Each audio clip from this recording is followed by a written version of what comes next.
Matimbire from Daughters of Virtue, Ndadini wa prayer group. From Matthew chapter number 27, from verse number 62, I will read.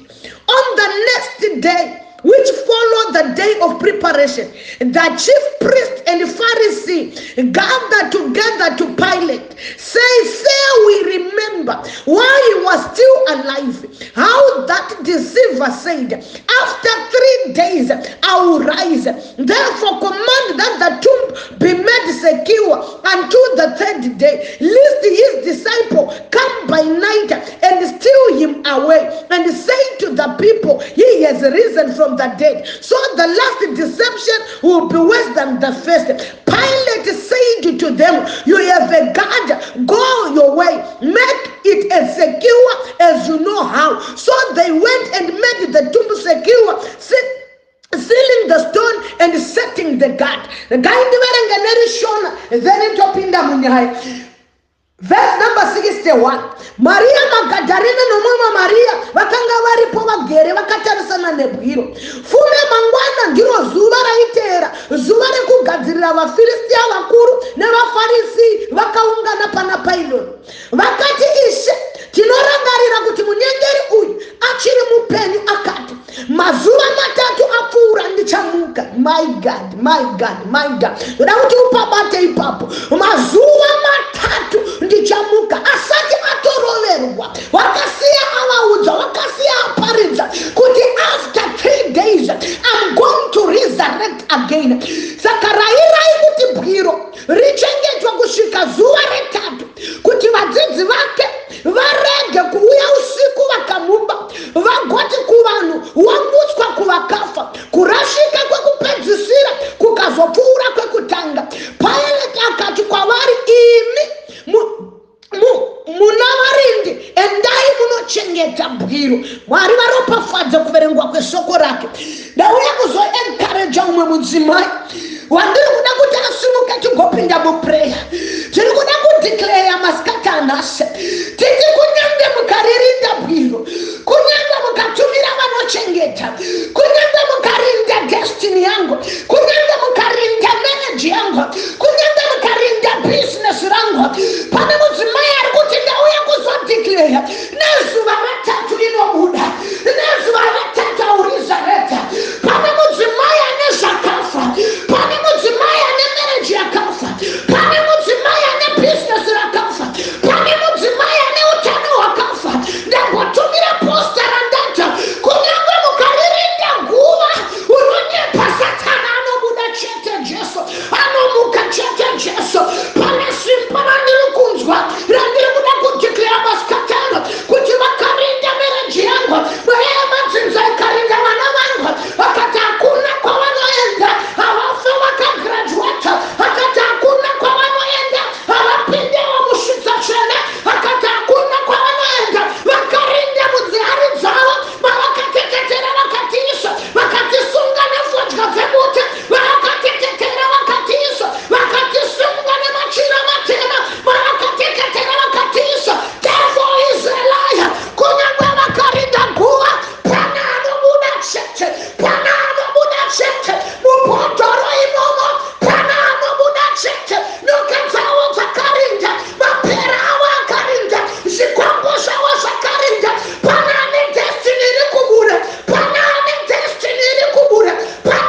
ya broshata